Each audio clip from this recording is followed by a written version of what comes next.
Hello everyone, आज हम एक नया चैप्टर स्टार्ट कर रहे हैं जिसका नाम है डेथ ऑफ अ पार्टनर। ठीक है, ये इस बुक का इम्पॉर्टेंट चैप्टर इसलिए है क्योंकि इस चैप्टर में से करीबन 4 से 6 नंबर का आता ही आता है पेपर में, 4 से 6 नंबर का। ठीक है, इसमें आप मान के चलो कि एक क्वेश्चन हमारे पास 4 नंबर का तो आना ही आना है। ठीक है भाई, एक क्वेश्चन हमारा कितने नंबर का आना है? 4 नंबर का। और बाकी हो सकता है कि हमारे पास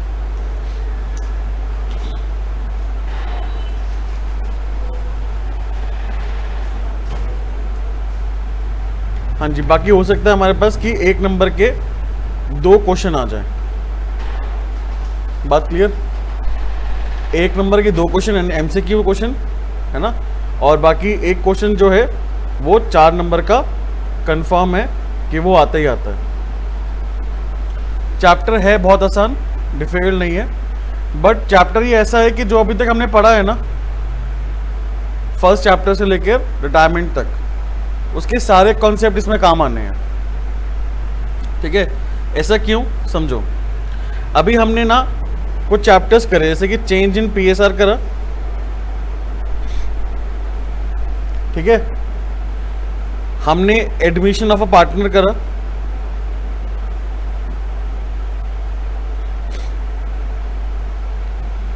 हमने रिटायरमेंट ऑफ अ पार्टनर करा।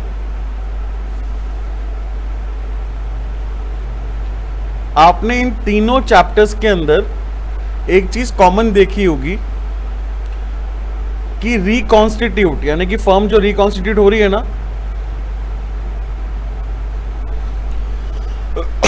वो कब हो रही है? मोस्टली 1 अप्रैल को।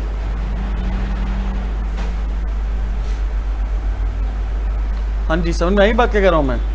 फर्म रिकॉन्स्टिट्यूट कब हो रही है? मोस्टली 1 अप्रैल को। जैसे कि पीएसआर में चेंज कब हो रहा है? 1 अप्रैल को, है ना। ईयर तो कोई सा भी हो सकता है।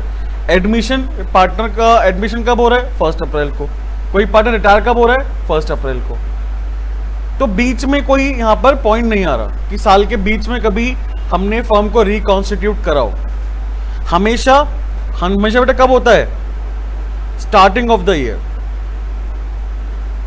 स्टार्टिंग ऑफ द ईयर, जब हमारा साल शुरुआत हुआ है, साल का शुरुआत हुआ है, ठीक है, तभी फर्म क्या हुई है? रिकॉन्स्टिट्यूट हुई है। But death of a partner के केस के अंदर क्या होगा? क्या हमेशा साल की शुरुआत में मरेगा? ये तो अनसर्टेन है ना। क्या बेटा? ये अनसर्टेन है। तो इसलिए डेथ ऑफ अ पार्टनर में ये तीनों कॉन्सेप्ट जो हैं, change in PSR, admission of a partner, retirement of partner, इन तीनों चैप्टर्स में जो भी हमने कॉन्सेप्ट यूज करे हैं वो कॉन्सेप्ट यहाँ पे यूज करेंगे हम लोग डेथ ऑफ अ पार्टनर के अंदर। साथ साथ यूज करेंगे फंडामेंटल का कॉन्सेप्ट। फंडामेंटल कॉन्सेप्ट क्या था? इंटरेस्ट ऑन कैपिटल कैसे निकालते हैं, इंटरेस्ट ऑन ड्राइंग्स कैसे निकालते हैं, कमीशन, सैलरी, ये था ना कॉन्सेप्ट हमारा वहां पर। तो वो 4 चीजें भी हमें यहाँ पे यूज करनी पड़ेंगी अगर क्वेश्चन में गिवन है तो। ठीक है, तो यहाँ पे सबसे पहली बात, हमें इस चैप्टर के अंदर 2 चीजें बनानी है। एक तो हमें बनाना है बेटा डिसीज्ड पार्टनर कैपिटल अकाउंट। क्या बनाना है बेटा? एक डिसीज पार्टनर कैपिटल अकाउंट, और एक हमें बनाना है executor account of deceased partner. हमें 2 चीजें यहां पर बनानी है।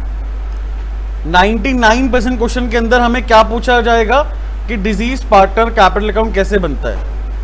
1 या 2% कुछ क्वेश्चंस हैं जहां पे बोला जाएगा कि एग्जीक्यूटर अकाउंट ही बनाओ।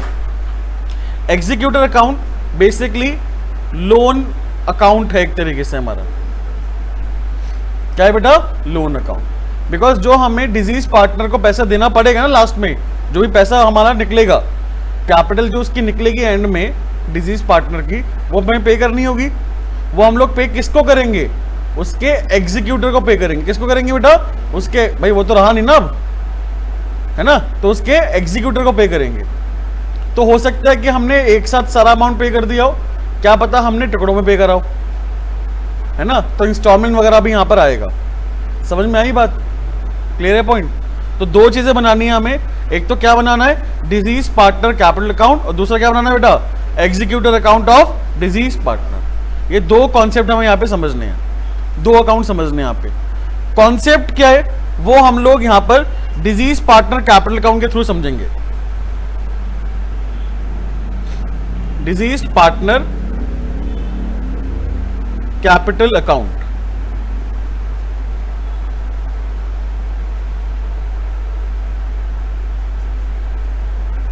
अब देखो यहां पर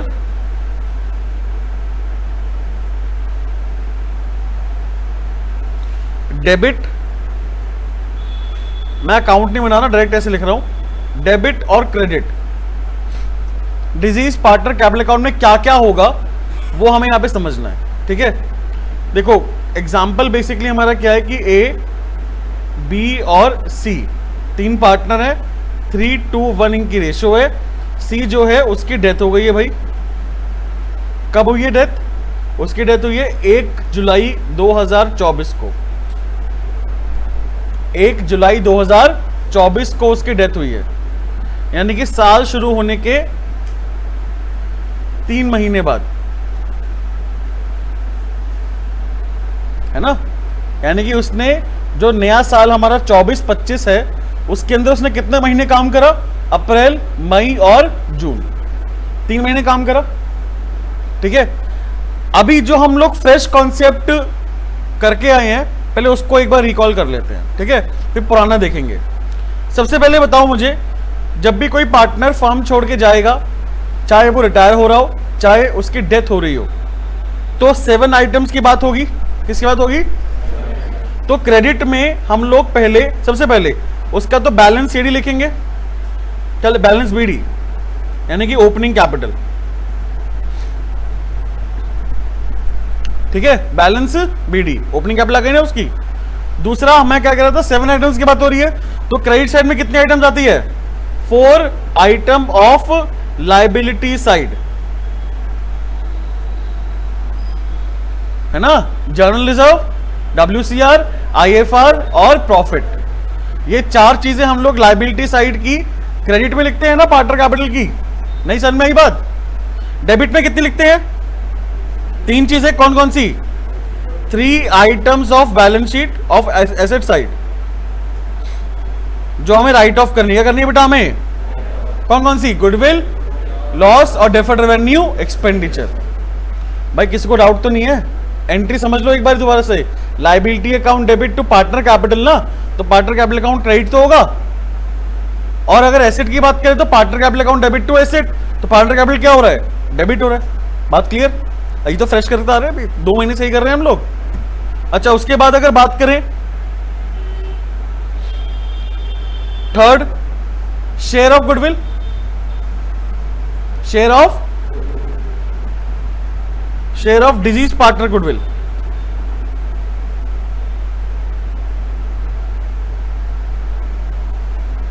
जो डिजीज पार्टनर की गुडविल है उसका शेयर है वो यहां पर आएगा। कौन देगा? Gaining partner. कौन देगा बेटा? Gaining partner. वही पॉइंट है ना, गुडविल वाला पॉइंट, कोई दिक्कत तो नहीं। उसके बाद रिवैल्यूएशन अकाउंट, तो अगर रिवैल्यूएशन का कोई प्रॉफिट आ रहा है, हाँ जी, रिवैल्यूएशन का क्या आ रहा है? अगर प्रॉफिट तो क्रेडिट होगा, और अगर रिवैल्यूएशन का अगर लॉस आ रहा है तो बेटा क्या हो जाएगा? डेबिट। रिवैल्यूएशन का अगर बेटा यहां पे लॉस आएगा तो क्या करेंगे हम लोग? डेबिट करेंगे, और गेन आएगा तो, प्रॉफिट आएगा तो क्रेडिट करेंगे। और कोई पॉइंट है जो हमने रह गया हो, जो पढ़ा हो अभी रिसेंट में इन 3 चैप्टर्स के अंदर? Change in PSR, admission, retirement, या फिर रिटायरमेंट को कंसीडर करो क्योंकि हम डेथ कर रहे हैं ना अभी, तो अभी रिटायरमेंट में ऐसा कोई और पॉइंट था जो हम यहां पे अभी नोट नहीं करा? इन सब के अलावा 7 आइटम्स हो गया, शेयर ऑफ गुडविल हो गया, जो पार्टनर की डेथ हुई है उसका शेयर ऑफ गुडविल, और वैल्यूएशन का प्रॉफिट और लॉस। इसके अलावा कोई पॉइंट था? और तो कोई पॉइंट नहीं है ना, यही पॉइंट है बस। अच्छा अब मुझे आप बताओ, 3 महीने इसने फर्म में काम करा, किसने? जिस पार्टनर की डेथ हुई है, सी ने। तो यहां पर उसको उस 3 महीने का क्या इंटरेस्ट ऑन कैपिटल मिलेगा या नहीं मिलेगा? हाँ जी, इंटरेस्ट ऑन कैपिटल मिलेगा। कितने महीने का? 3 महीने का। अगर उसको अगर कोई सैलरी या कमीशन मिल रही थी, वो भी मिलेगी 3 महीने की। तो सैलरी या कमीशन वो भी उसको यहां पर 3 महीने की मिलेगी बेटा, कोई दिक्कत तो नहीं। अगर उसने कोई ड्राइंग करी है इस 3 महीने की ड्यूरेशन में, तो क्या उसको यहां पर इंटरेस्ट ऑन ड्राइंग पे करना पड़ेगा? इंटरेस्ट ऑन ड्राइंग कितने महीने का? 3 महीने का। बेटा अगर इंटरेस्ट ऑन ड्राइंग पे करना पड़ेगा तो ड्राइंग भी तो होगी, तो ड्राइंग भी तो डेबिट करेंगे हम लोग। अगर 3 महीने में कोई ड्राइंग करी है उसने, वो भी क्या हो जाएगी? डेबिट। और उस पर इंटरेस्ट भी क्या हो जाएगा? डेबिट हो जाएगा। बात समझ में आई? पॉइंट क्लियर है? और कुछ बचा? और कुछ सोचो। कैपिटल कौन सी लिखते हो दी ऊपर? Balance BD.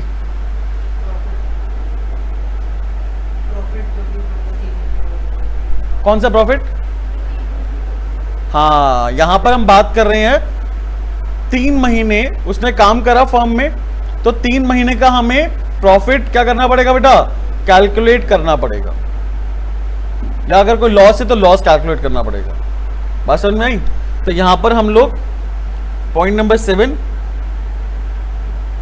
Estimated profit for 3 months.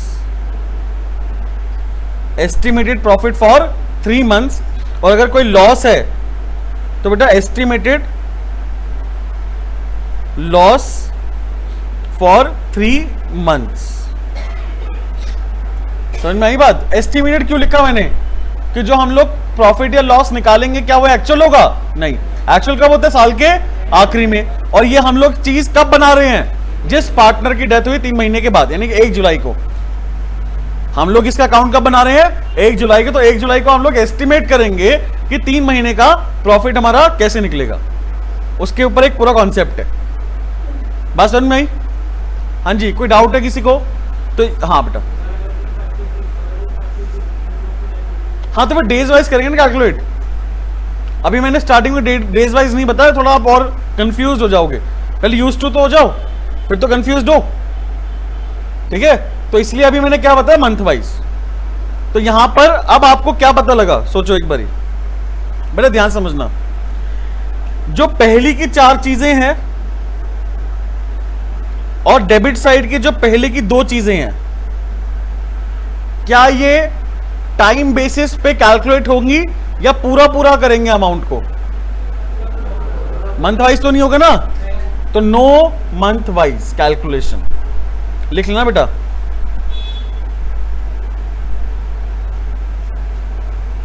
No month wise calculation needed. हमें कोई भी मंथ वाइज कैलकुलेशन करने की जरूरत नहीं है। बच्चा मैं कह रहा हूं यहां पे कंफ्यूज सबसे ज्यादा होता है। गुडविल को भी 3 महीने का निकाल देगा, 7 आइटम्स भी 3 महीने का निकाल देगा, रिवैल्यूएशन का प्रॉफिट एंड लॉस भी 3 महीने का निकाल देगा। समझे बात? इस चैप्टर में कंफ्यूजन की बस एक यही चीज है और कुछ नहीं है। आपको बस यहां पे ये देखना है कि कौन सी चीज मंथ वाइज कैलकुलेट होगी और कौन सी नहीं होगी। तो यार सिंपल सी बात है, यहां पर बैलेंस बीडी तो हमारे पास लास्ट ईयर का क्या है बेटा? क्लोजिंग के कैपिटल ना। क्या है बेटा? लास्ट ईयर की क्लोजिंग, इस साल की ओपनिंग कैपिटल हो गई उस पार्टनर की, जो पार्टनर मरा है। फिर लास्ट ईयर की जो बैलेंस शीट है हमारे पास, उसकी 4 आइटम्स ऑफ लाइबिलिटी साइड और 3 आइटम्स ऑफ एसेट साइड। ये तो हम लोग मंथ वाइज करते ही नहीं ना, इसको पूरा पूरा राइट ऑफ करना होता है। तो ये क्लैरिटी मिल गई अपने को। फिर शेयर ऑफ गुडविल भी मंथ वाइज नहीं होता। गुडविल मंथ वाइज होता है क्या? नहीं होता ना। मंथ वाइज क्या होता है? इंटरेस्ट या सैलरी या कमीशन या प्रॉफिट, है ना। किसी भी चीज का इंटरेस्ट अगर सैलरी मंथ वाइज दे रहे हैं वो हो गया, अगर कमीशन मंथ वाइज दे रहे हैं वो हो गया, या फिर प्रॉफिट जो है वो हमारा मंथ वाइज होगा। इसके अलावा कोई भी चीज मंथ वाइज नहीं होगी। बात क्लियर? पूरा पूरा हम लोग यहां पे क्या करेंगे? अमाउंट के लेंगे, 3/12 नहीं करेंगे। समझ में आ गई बात?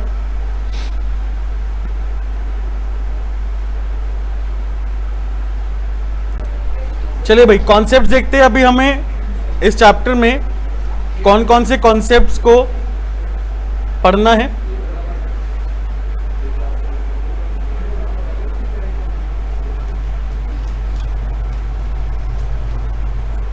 Concepts of death of a partner,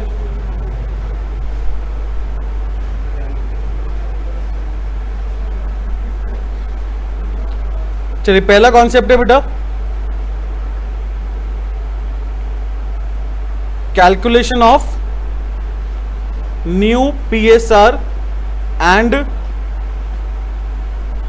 gaining share.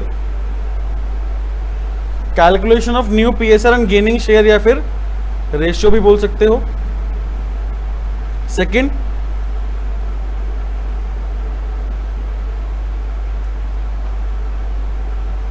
Treatment of goodwill. बेटा गुडविल किसकी? डिसीज पार्टनर की।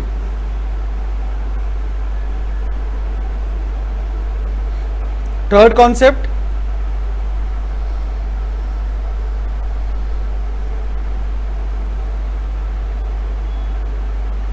कैलकुलेशन ऑफ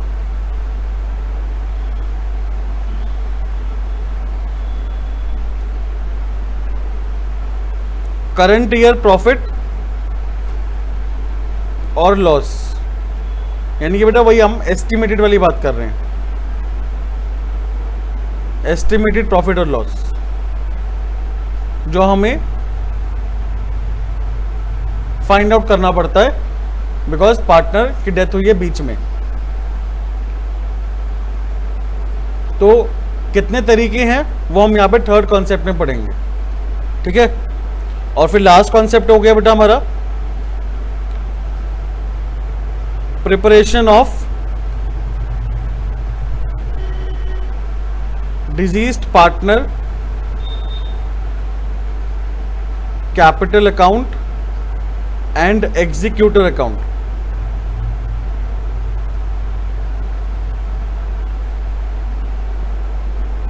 ठीक है, ये बेसिकली हमें 4 कॉन्सेप्ट पढ़ने हैं।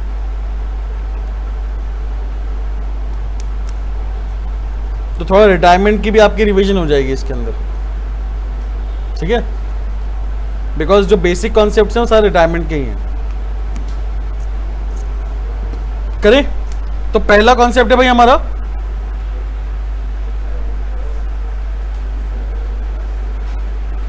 हाँ जी, फर्स्ट कॉन्सेप्ट है हमारा calculation of new PSR and gaining share. हाँ जी, तो दोबारा से यहां पे हम लोग समझते हैं। अपने पास 3 पार्टनर हैं, ए, बी और सी, ठीक है। सी जो है उसकी डेथ हो गई है 1 जुलाई 2024 को। 1 जुलाई 2024 को उसकी डेथ हो गई है। तो अब बताओ यहां पे रिमेनिंग पार्टनर्स कौन बचे? ए और बी क्या बचा बेटा? Remaining partners.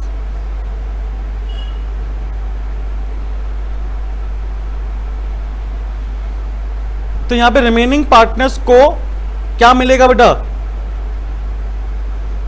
सी का शेयर। तो दे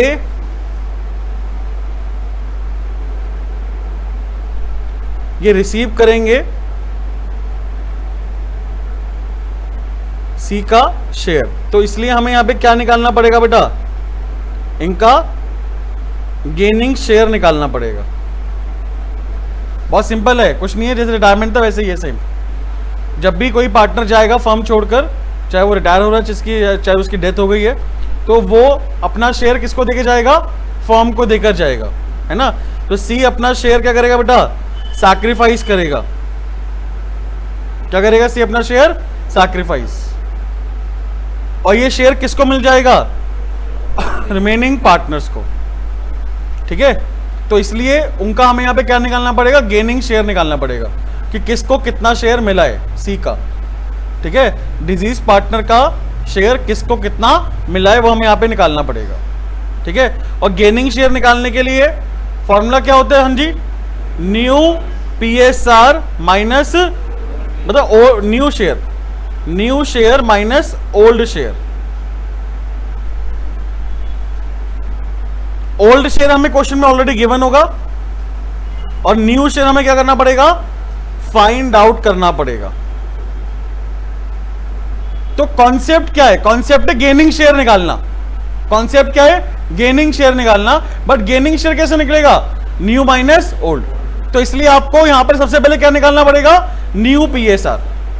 न्यू PSR, सिंपल सी बात है ना। न्यू PSR अगर आपके पास होगा तभी आप गेनिंग शेयर निकाल सकते हैं। तो हमारा टारगेट न्यू PSR नहीं होता, हमारा टारगेट क्या होता है? Gaining share. समझ में आई बात? हमारा टारगेट क्या होता है फाइंड आउट करने का? Gaining share. और गेनिंग शेयर कैसे निकालते हैं? न्यू माइनस ओल्ड, ठीक है। तो बेसिकली बाय प्रोडक्ट हो गया। न्यू PSR निकालना क्या हो गया? एक बाय प्रोडक्ट। समझ में आई बात? चलिए, तो पहला केस है केस नंबर 1। हाँ जी, केस नंबर 1 क्या होगा? When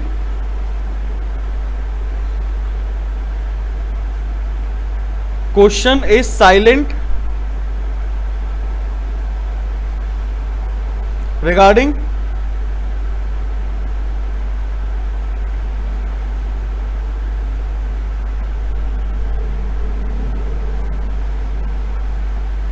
the gaining share.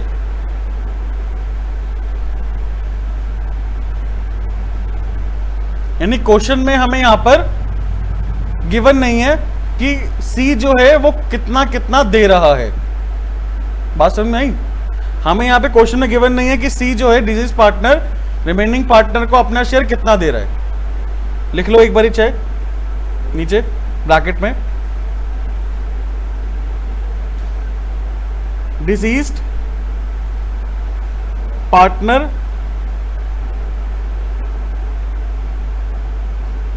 अपना शेयर कितना सैक्रिफाइस कर रहा है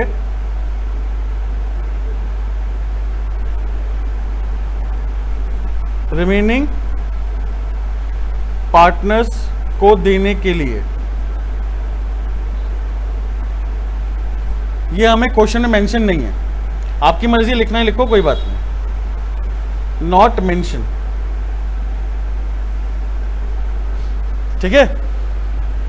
तो बड़ा आसान है यार, अगर हमें नहीं पता कि कौन कितना शेयर दे रहा है तो जैसे फर्स्ट पॉइंट देखेंगे, फर्स्ट क्वेश्चन देखेंगे, ओम, राम और शांति 3 पार्टनर है, ठीक है। क्वेश्चन नंबर 1, ओम, राम और शांति 3 पार्टनर है, उनका PSR 1/2, 2/5, 1/10, 1/2, 2/5, 1/10।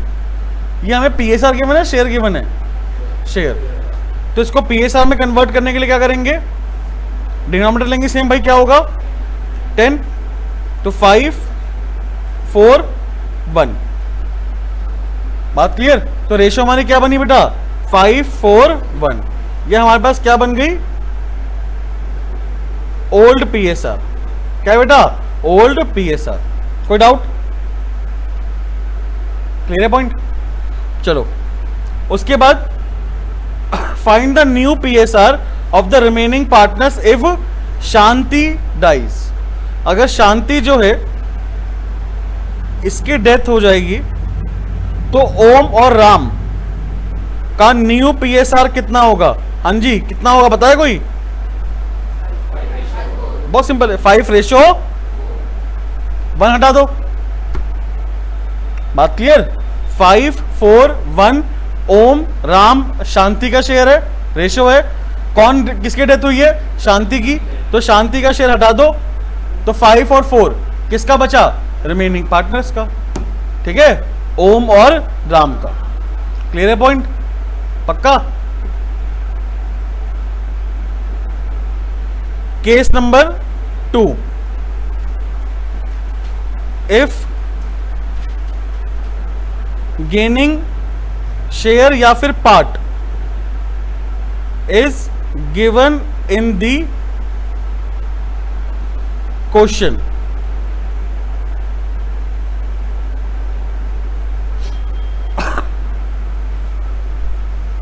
ठीक है, इसका मतलब क्या हुआ?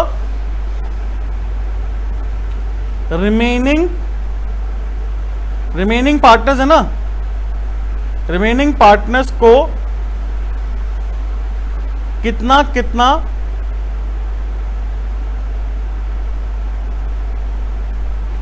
शेयर मिल रहा है? किससे? हाँ जी, किससे मिल रहा है? रिटायरिंग पार्टनर से, सॉरी डिजीज पार्टनर से। डिजीज्ड पार्टनर से वो हमें क्वेश्चन में गिवन है।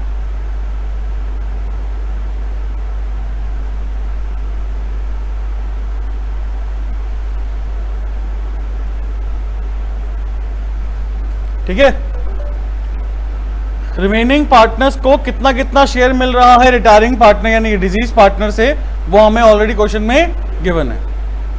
तो क्या करना है उसका वो समझेंगे। ठीक है, तो क्वेश्चन देखते हैं यहां पर हमारे पास।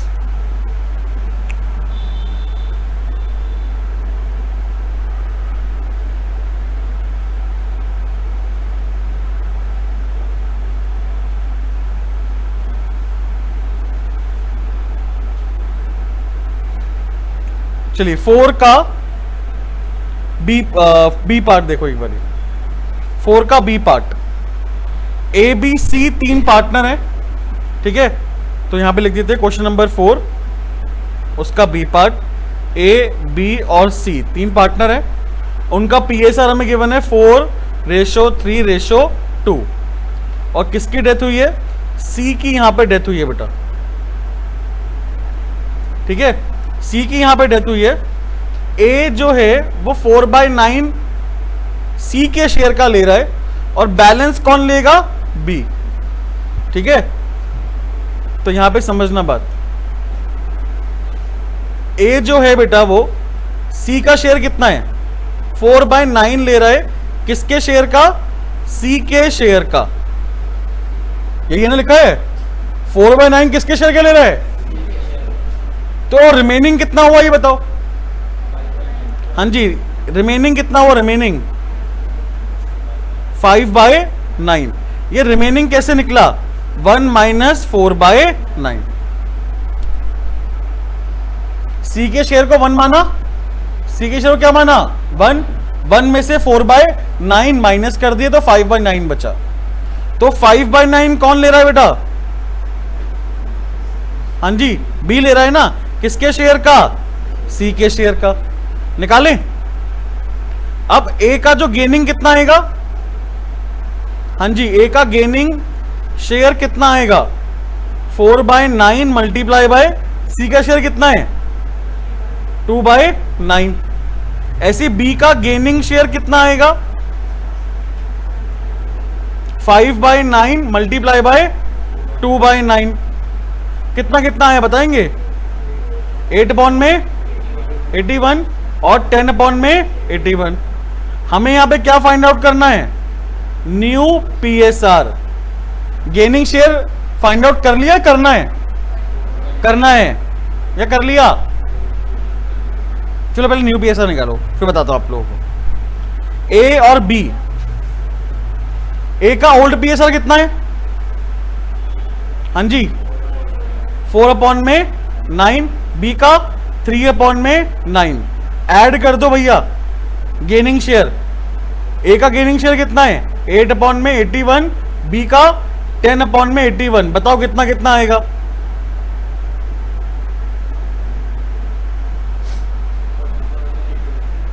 44 अपॉन में 81 और 37 डिवाइड बाय 81, तो रेशो क्या बनी 44 रेशो 37।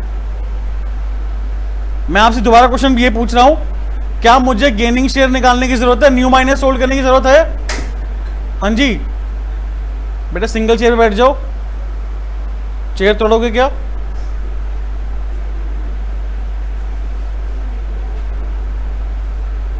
हाँ जी समझ में आई बात? क्या कह रहा हूं मैं यहां पर कि यहां पे क्या हमें गेनिंग शेयर निकालने की जरूरत है? नहीं बेटा, ये हमने 8 अपॉन 81 और 10 अपॉन 81 ये क्या निकालना है? गेनिंग शेयर तो निकालना है बेटा हमने यहां पर, ठीक है। 4 अपॉन 9, 5 अपॉन 9 ये हमें क्या गिवन था ये बताओ? 4 अपॉन 9, 5 अपॉन 9 यहां बेटा गेनिंग पार्ट गिवन है। क्या गिवन है? गेनिंग पार्ट, कि कितना पार्ट गेन कर रहे हैं, कितना हिस्सा जो है उनको मिल रहा है। बात क्लियर? वो हिस्सा कितना होगा उसे क्या बोलेंगे? Gaining share. क्लियर है पॉइंट? कोई दिक्कत तो नहीं?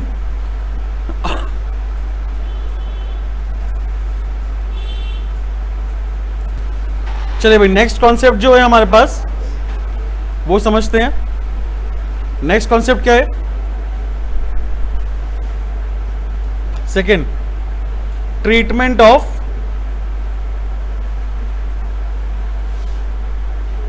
गुडविल। किसकी गुडविल बेटा? डिजीज पार्टनर के, disease partner share of goodwill. भाई बहुत सिंपल सी बात है, दोबारा समझ लेते हैं एक बारी, कि जब किसी पार्टनर की डेथ होगी, है ना, तो उसने जितने साल फर्म में काम करा है उसने फर्म में कंट्रीब्यूट करा होगा, एक गुडविल रेस करी होगी।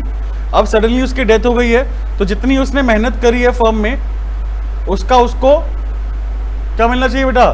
सैक्रिफाइसिंग पार्ट मिलना चाहिए, क्योंकि वो अपना प्रॉफिट का शेयर देकर जा रहा है। तो जितना वो प्रॉफिट का शेयर अपना देकर जा रहा है ना, उतना उसको गुडविल का शेयर मिल जाएगा, उतना ही शेयर का, ठीक है। जितना शेयर वो सैक्रिफाइस कर रहा है उसी शेयर का क्या मिलेगा? गुडविल का अमाउंट, गुडविल का अमाउंट। और वो कौन देगा बेटा? Gaining share, gaining partner. कौन देगा? गेनिंग। तो एंट्री वही पास होनी है, gaining partner debit to sacrifice partner. Entry क्या पास होगी? Gaining partner debit to sacrifice. तो डायरेक्ट हम क्वेश्चन पे आते हैं। तो क्वेश्चन नंबर 6 देखो भाई, क्वेश्चन नंबर 6 मैंने आपको टेस्ट के अंदर भी एक ऐसा ही क्वेश्चन दिया था, चेंज इन पीएसआर में, नहीं चेंज इन पीएसआर में नहीं, सॉरी, एडमिशन के अंदर, ठीक है। तो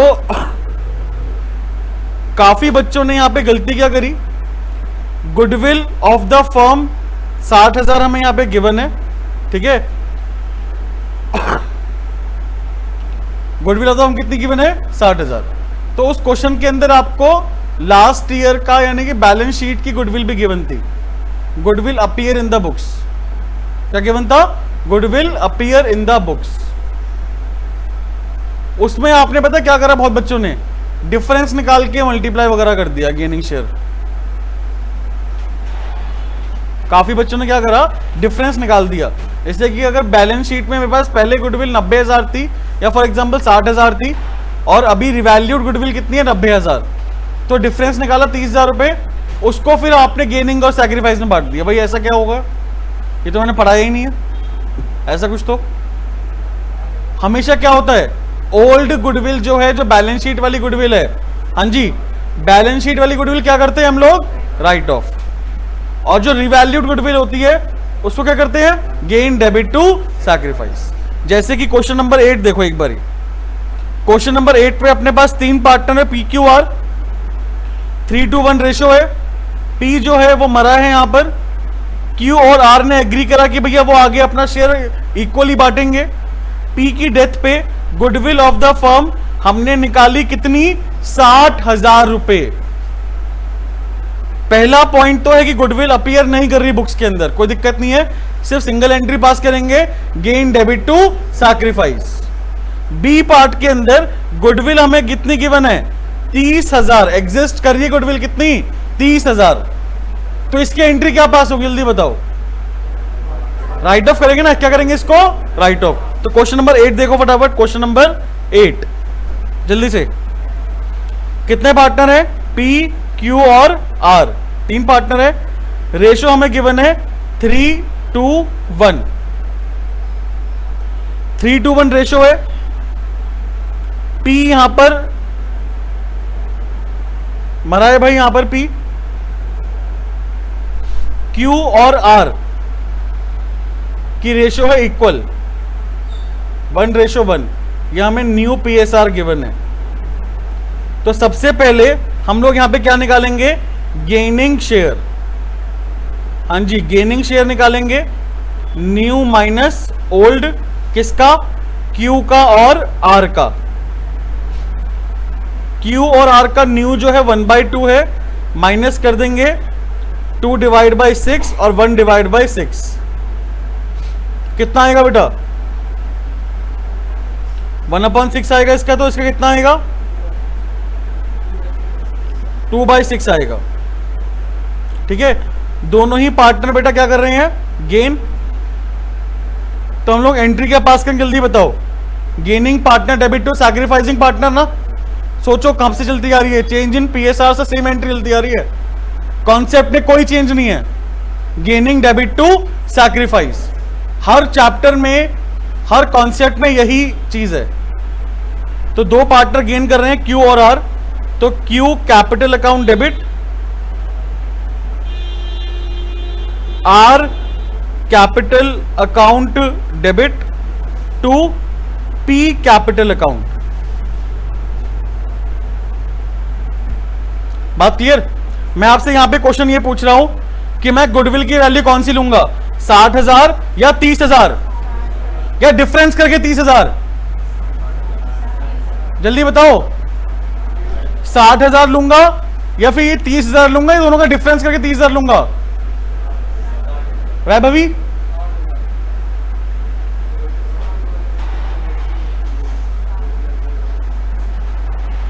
कौन कह रहा है सर 60,000 लेंगे? कौन कह रहा है सर 30,000 लेंगे? 30,000 नहीं। कोई कह डिफरेंस करके भी कोई आ सकता है आंसर किसी का? कितना लेंगे आवाज से भाई, मुझसे कितना लेंगे? 60,000। इतना कंफ्यूज क्यों हो रहे? अभी तो बताया है, नींद में हो क्या? बाहर निकल जाओ। गुडविल ऑफ द फर्म कितनी है? 60,000। तो बेटा वही कंसीडर करेंगे, सिंपल सी बात। एग्जिस्टिंग गुडविल जो है, गुडविल जो एग्जिस्ट कर रही है बुक्स में, उससे हमेशा क्या करना होता है? Right of. क्या करना होता है बेटा? बिकॉज वो 7 आइटम्स का पार्ट होता है। किसका पार्ट होता है? 7 आइटम्स का। ढंग से पढ़ लो, जब भी लिखा होता है एग्जिस्ट इन द बुक्स, वही 7 आइटम का पार्ट है। अगर लिखा हुआ है goodwill of the firm valued, ये नई गुडविल है। क्या है ये? नई गुडविल का मतलब क्या हुआ कि जब पार्टनर की डेथ हुई तो हमने अपनी फर्म की गुडविल कैलकुलेट करी और कितनी निकली? 60,000। जब भी फर्म रिकॉन्स्टिट्यूट होता है तो हम अपनी गुडविल को कैलकुलेट करते हैं। और कैलकुलेट कैसे करते हैं? अपने पास 4 मेथड हैं। कौन कौन से? Average profit method, weighted average profit method, super profit method और कैपिटलाइजेशन मेथड। और कैपिटलाइजेशन मेथड में कितने हैं? 2, एवरेज प्रॉफिट और सुपर प्रॉफिट। याद है सबको? ये मेथड्स को यूज करके हम लोग अपनी गुडविल की वैल्यू निकालते हैं। कब निकालते हैं? जब फर्म क्या होती है? रिकॉन्स्टिट्यूट। जिस दिन चेंज हुआ PSR में तब भी गुडविल की वैल्यू निकलेगी। जब कोई पार्टनर का एडमिशन हुआ तब भी निकलेगी। किसी पार्टनर की डेथ हुई तब भी निकलेगी। या फिर अगर कोई पार्टनर रिटायर हो गया तब भी हमें गुडविल की वैल्यू निकालनी पड़ेगी। और क्यों निकालनी पड़ती है? क्योंकि यहां पर जब भी फर्म रिकॉन्स्टिट्यूट होती है तो कोई पार्टनर गेन करता है तो कोई पार्टनर सैक्रिफाइस करता है। और सैक्रिफाइसिंग पार्टनर को उसका गुडविल का शेयर मिलना चाहिए। वो कौन देगा? गेनिंग पार्टनर देगा। एक ये सिंपल सा कॉन्सेप्ट है जो सारे चैप्टर्स में यूज हो रहा है और आपको वो भी समझ में नहीं आ रहा। आपसे पूछा जा रहा है तो आप भी कंफ्यूज्ड हो कि सर ने क्या पूछ लिया ये। अरे फ्रेंच कैसे पूछ ली? हमें तो इंग्लिश भी नहीं आती। ऐसे नहीं लगता? तुमसे कोई क्वेश्चन पूछे तो शक्ल पे सकते हो, तोते से उड़ गए हो। ये क्या है? फिजिक्स का क्वेश्चन? सर अकाउंट्स पढ़ रहे हैं, फिजिक्स मत पूछो। ठीक है भाई, क्लियर। और जब भी लिखा हो क्वेश्चन में एग्जिस्ट या अपीयर, तो वो कौन सी गुडविल है? जो बैलेंस शीट में है। जो क्या है बेटा? Balance sheet. और उसको हमें राइट ऑफ करना पड़ेगा। चलिए, तो 60,000 गुडविल है भाई हमारे पास। 60,000 मल्टीप्लाई गेनिंग शेयर कितना है? 1/6। ऐसे आर का 60,000 मल्टीप्लाई आएगा गेनिंग शेयर कितना है? 2/6। अब बेटा पी का 60,000 मल्टीप्लाई इसका शेयर कितना था? 3/6 है ना इसका शेयर। पी का शेयर कितना है? 3/6। कितना आएगा आंसर बताएंगे? 10,000, 20,000 और 30,000। बेटा ये वाली एंट्री हम लोग फर्स्ट और सेकंड दोनों पार्ट्स में लिखेंगे, ठीक है? फर्स्ट पार्ट में भी और सेकंड पार्ट में भी। बट थोड़ा चेंज यहां पे सेकंड पार्ट में ये है, सेकंड पार्ट में हमें गिवन है goodwill exist in the books. बेटा गुडविल जो है बुक्स में एग्जिस्ट कर रही है, यानी कि बैलेंस शीट में गुडविल जो है वो कितनी है? 30,000। ये हमारे पास 7 आइटम्स का पार्ट है और ये ऐसे साइड में आता है, तो एंट्री क्या पास होगी? Partner capital account debit to goodwill. तो एंट्री भाई 3 पार्टनर है, तीनों पार्टनर को डेबिट करो। P capital account debit, Q capital account debit और R capital account to goodwill. 30,000 goodwill थी और ये बढ़ जाएगी हमारी ओल्ड पीएसआर में, यानी कि 3 to 1 में। कितना आंसर आएगा? 15,000, 10,000 और 5,000। कोई दिक्कत परेशानी किसी को? क्लियर है पॉइंट? मैं आपको यहां पर क्वेश्चन जो होमवर्क में दे रहा हूं वो क्वेश्चन नंबर 6 लिखेंगे बेटा। एक मिनट को, पहले तो क्वेश्चन नंबर 1 हो गया था हमारा, क्वेश्चन नंबर 2, हाँ जी क्वेश्चन नंबर 2 होमवर्क में है, क्वेश्चन नंबर 3 होमवर्क में है, क्वेश्चन नंबर 4 का A part, question number 2, question number 3, question number 4 का A part, question number 5, question number 6 और 7, 6 और 7। ये क्वेश्चन इजी क्वेश्चंस हैं, तो अब मैं दोबारा से इसकी क्लास नहीं लूंगा यार, ठीक है? कोई दिक्कत यहां पे किसी को? नेक्स्ट क्लास में हम लोग शुरू करेंगे इस चैप्टर का जो नया पॉइंट हमें पढ़ना है, प्रॉफिट की कैलकुलेशन। कौन से प्रॉफिट की? करंट ईयर प्रॉफिट की, ठीक है? चलिए मिलते हैं नेक्स्ट क्लास में। Till then bye.